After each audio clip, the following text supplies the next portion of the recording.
how exactly do they work? Like, because this is all on chain, all on chain automations, all self custodial automations, right? So from a user point of view, you're not giving custody of your funds to anyone else. You're not handing your private keys over or anything like that.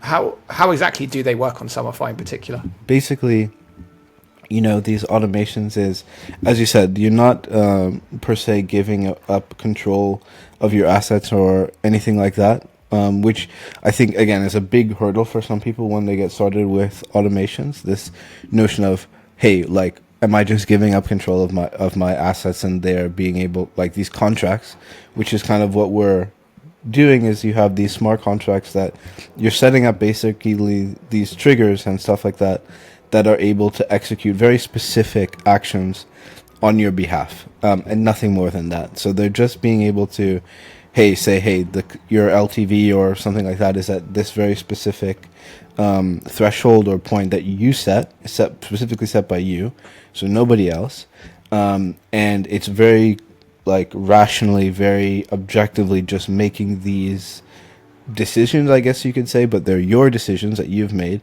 and they're just executing them for you. So they can't do anything like steal your funds or anything like that.